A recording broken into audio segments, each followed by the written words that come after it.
यूरोगार्ड rain water gutter fit करने के बाद मेरी सारी मुसीबतें दूर हो गई। आकर्षक रंगों में मजबूत zero maintenance gutter. Euroguard UPVC rain water gutter.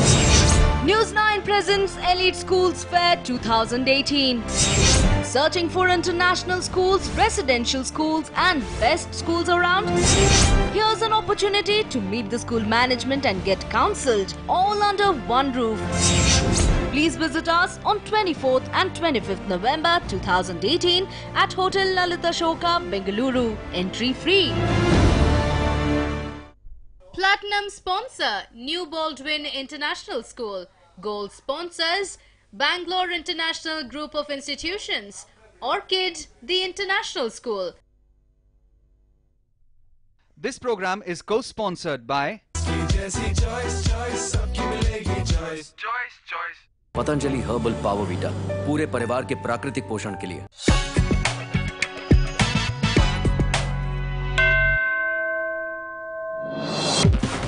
Scheduled meeting is due between Chief Minister H.D. Kumaraswamy and sugar mill owners today in the wake of farmers' protests. The Chief Minister to discuss payment of dues with factory owners.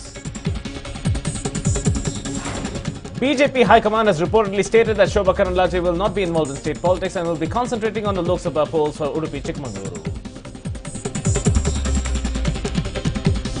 Tug of war over territory between elephants and man continues in Sakleshpur. In Hassan, a lone elephant was seen straying into a paddy field.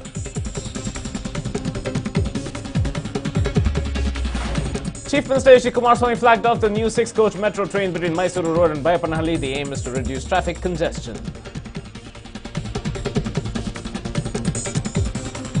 Stung by the accusations of following Pakistan's instructions over Jammu and Kashmir, Congress and National Conference demand proof from the BJP.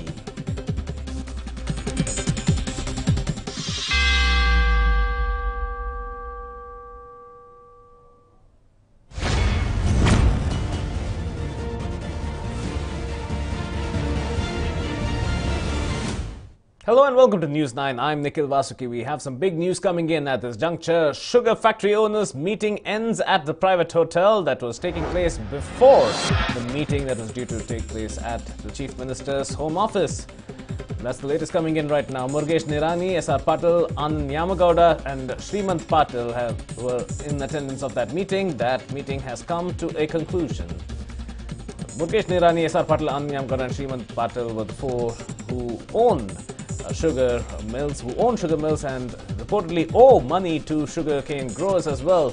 This meeting was held at a private hotel ahead of the crucial meeting with Chief Minister H.D. Kumaraswamy, with Murugesh Nirani, S.R. Patil, Anand Nyamagowda and Srimant Patil as a part of this meeting. So now onward they go to meet up with the Chief Minister H.D. Kumaraswamy along with several others who are expected to attend as well, to come up with some sort of a resolution as to what needs to be done next, so that this deadlock between sugar mill owners and sugarcane growers comes to a stop. That's the latest coming in at this juncture. This private meeting at a hotel between sugar mill owners has come to a conclusion. More big news coming in. The Chief Minister will be holding a meeting with the sugar mill owners fairly shortly. It was originally scheduled for 12:30. There seems to have been a delay. The meeting is to be conducted at the Chief Minister's home office, Krishna. That's the latest coming in right now. Chief Minister will be holding an extensive meeting with sugar mill owners shortly. There are a lot of political implications as well, given that political leaders are owners of many of these sugar mills that owe money in arrears to sugarcane growers. The amounts, of course, vary. According to the Chief Minister himself, he said that only about 38 crore rupees is in arrears, but the number is said to be exceeding 150 crores. We see Murugesh Nirani walking into Krishna, the home office of H.D. Kumaraswamy, indicating that very shortly this meeting will start. Anand Nyamagowda following closely behind.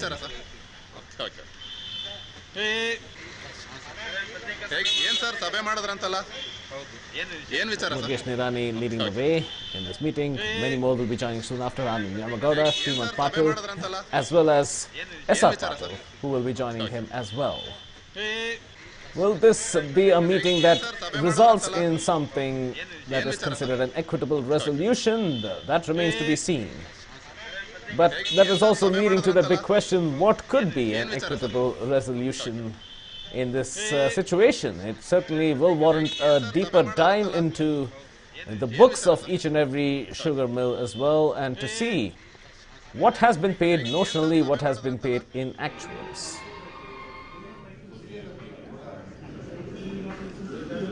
Arun Sundaram joins me live from the newsroom for more on this. Arun, it all boils down to this meeting right now. The sugar mill owners have had their private meeting, but now moving forward, there is this all-important meeting at Krishna. Chief Minister must have quite the task on his hands as far as convening this meeting is concerned. What more could you tell us at this stage? Well, the meeting should get underway in a very short while from now. As you rightly said, Nikhil, one of the very important politicos who has interest in the sugar industry, the former Industries Minister Murugesh Nirani, is seen walking into the official residence Krishna to have a meeting with the Chief Minister. As you rightly pointed out, many other politicos who have interest in the sugar industry, Anand Nyamegowda, S.R. Patil, Srimant Patil, who all brainstormed in the morning in a private hotel, are also expected to be a part of the discussion. Obviously, the crucial focus will be on clearing off the unpaid dues to be paid to the sugarcane growers, and what modalities will need to be followed to do that, because clearly at this point of time the sugar industry in the state of Karnataka, not just in Karnataka but across the country, is in a state of flux. The realization by selling sugar in the open market does not sufficiently compensate the mills for their efforts, and there have been instances of backlog of unpaid dues. As far as Karnataka is concerned, the Sugar Minister KJ George, who addressed the media day before yesterday, that is on Tuesday, ahead of the crucial meeting with farmer leaders, had said that the outstanding is 38 crores. Last year's outstanding was about 20 crores, all put together about 58 crores. Now, it may not appear to be a large sum of money, but for the farming community, particularly the growers, who eke out a hand-to-mouth existence, this is huge amount of money. They need to be paid out, not only because of the fact that their efforts have to be recognized, but also to ensure that it is some kind of an incentive to the farming community to continue cultivating sugarcane.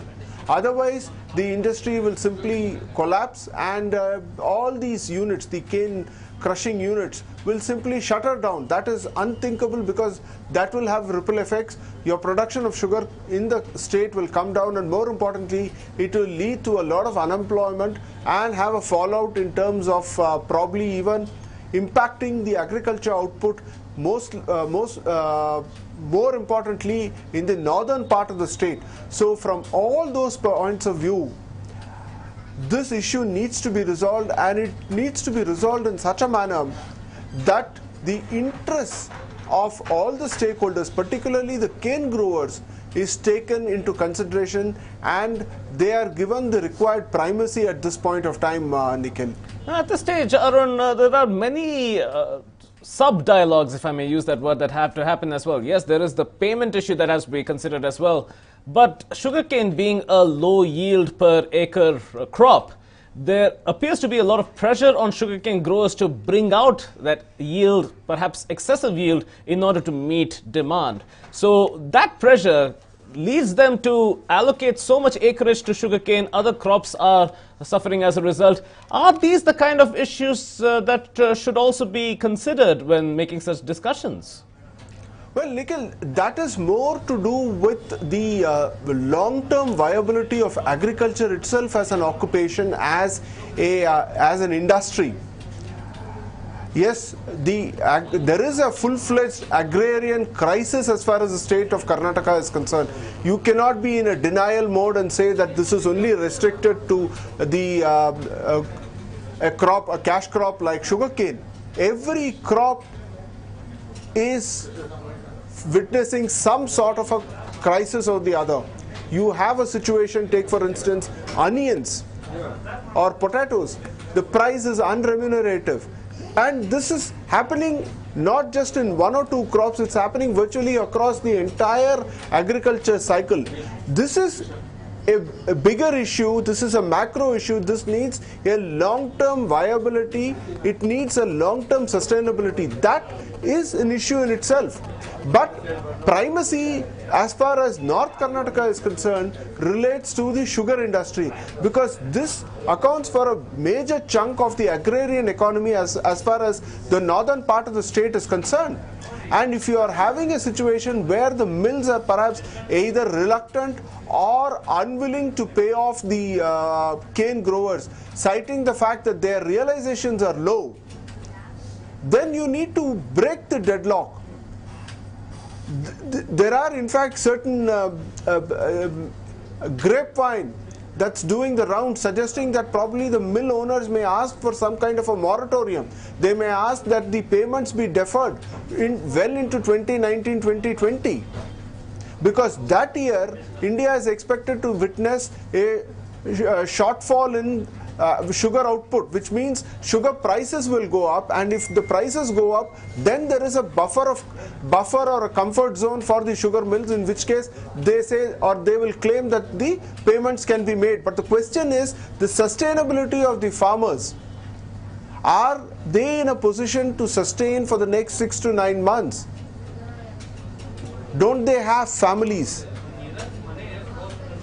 You've already had a crisis last year. In fact, last 3-4 years you've had a crisis because you've seen a prolonged spell of drought, not just in North Karnataka but even in South Karnataka, thanks to truant monsoon. Now this year the situation has changed. You have had some amount of rains. Again, it's not copious, because 5 or 6 districts you are seeing a situation of drought still prevailing.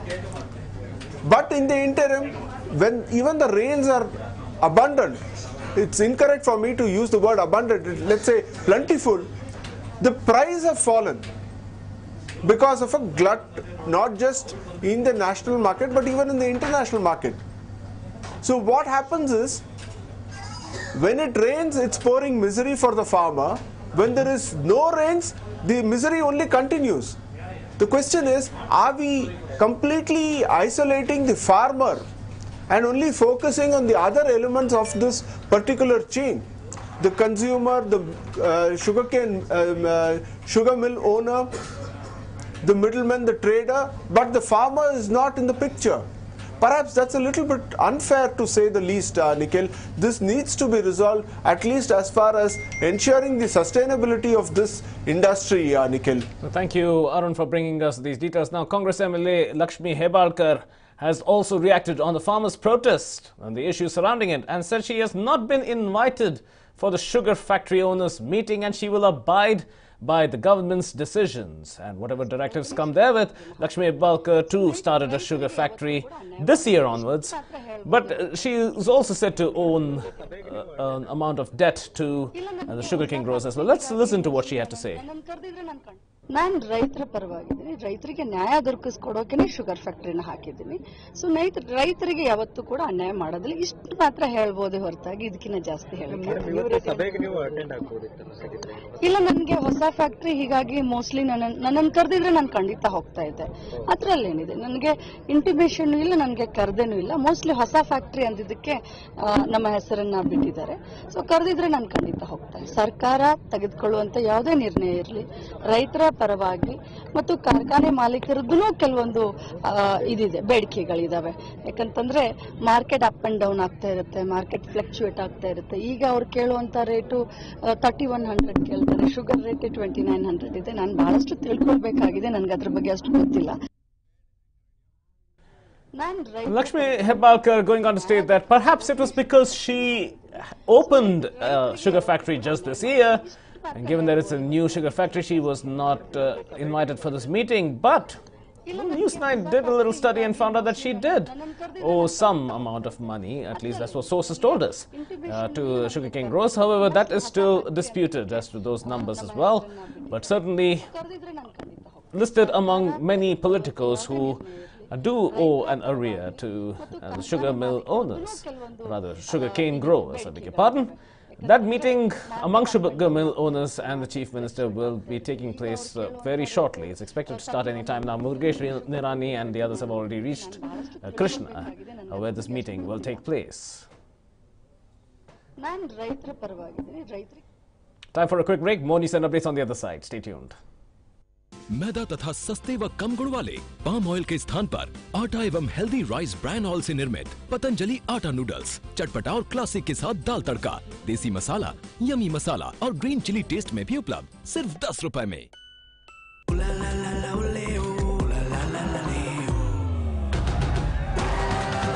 Namma Bengaluru FC, Namma Kingfisher, the king of good times.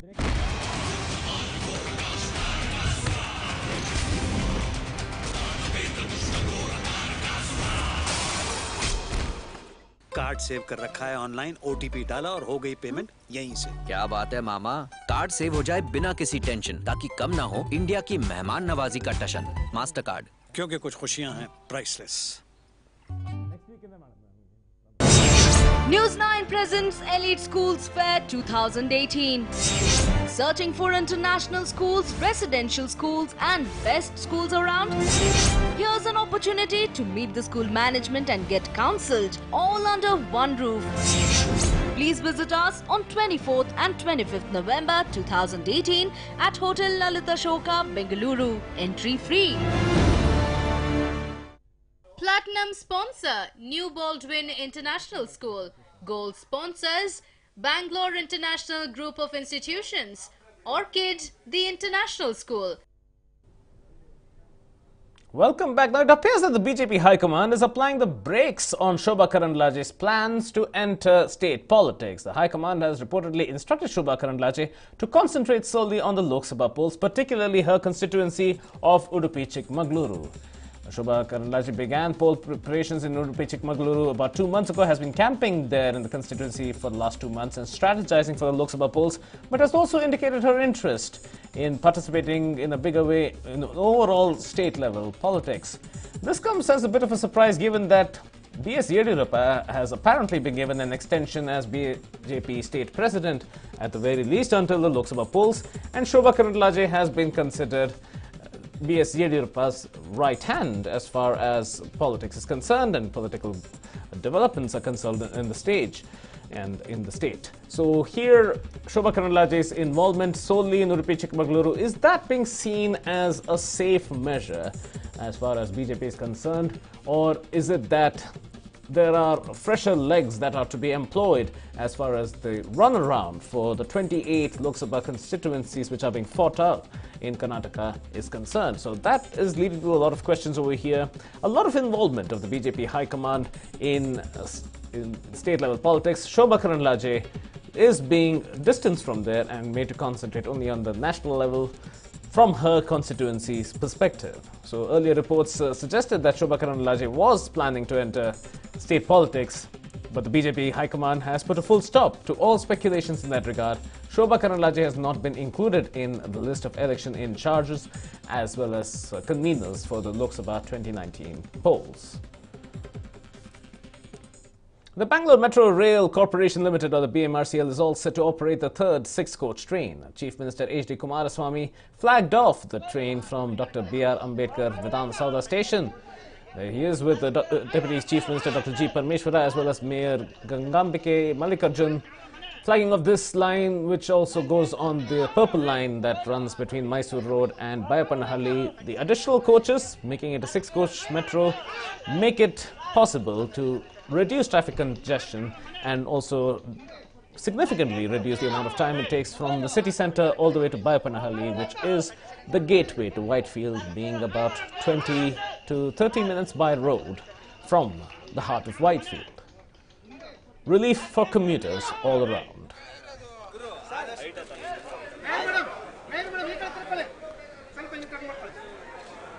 Here we see Kumaraswamy, Parmeshwara, Gangambike Mallikarjun among others. P.C. Mohan of the BJP is also in the vicinity, all carrying the green flag, flagging off the 6-coach metro rail.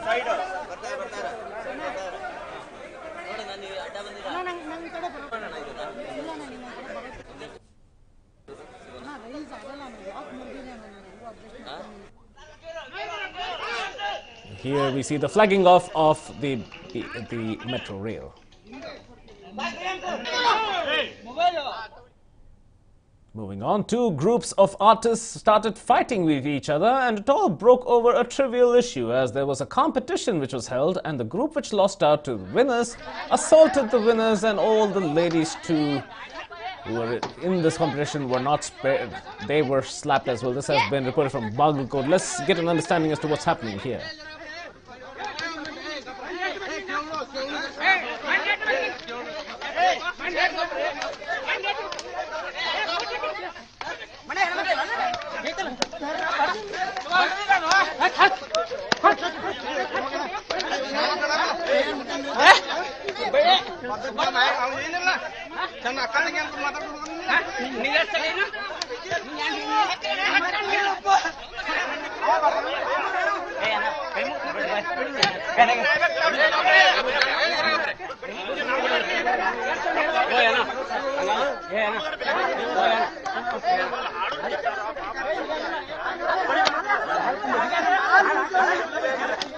Certainly, rivalry does cross certain limits. These are folk artists who were participating in a competition. There were a group of winners and a group that ended up being runners-up. It's the runners-up who attacked and assaulted the group of winners.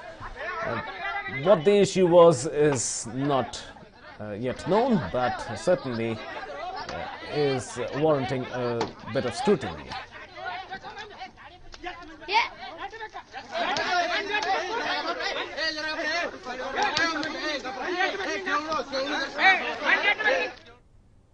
Now, the governor of Jammu and Kashmir, Satyapal Malik, dissolved the state assembly on Wednesday evening after rival claims to form the government from former Chief Minister Mehbooba Mufti and People's Conference leader Sajjad Loan, who is backed by the BJP, came up.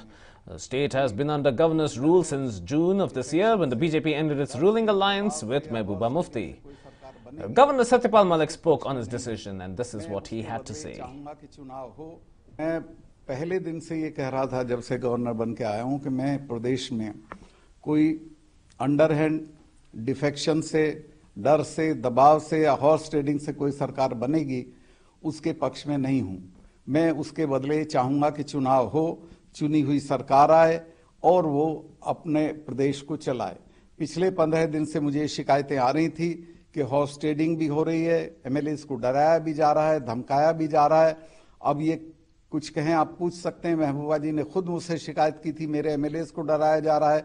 दूसरे पक्ष के लोगों ने कहा था कि बहुत बड़े पैमाने पर रुपया बांटने की तैयारी है। तो ये सारी चीजें जानते हुए मैं ये नहीं कर सकता था कि मैं किसी को मौका दे दूं और वो फिर बड़े पैमाने में खरीद फरोख्त करे और स्टेट को डिस्टेबलाइज करे। उस वक्त जब हमारी फोर्सेस जान की बाजी लगा के चुनाव करा रही हैं, ऐसा चुनाव कभी हुआ नहीं है। 4 चरण के चुनाव में एक चिड़िया की कैजुअलिटी नहीं हुई है।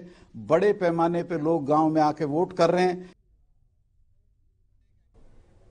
Well, Umar Abdullah of the National Conference called this a move that was unwarranted and questioned the move of the governor in this. Let's listen to what Umar Abdullah said. उसके पीछे क्या back story है? मैं चाहता था कि कुछ चीजें मैं आवाम के सामने रखूं, बजाय ये कि यहाँ अफवाहबाजी और वो लोग बात करें जो ज्यादा जानते नहीं थे।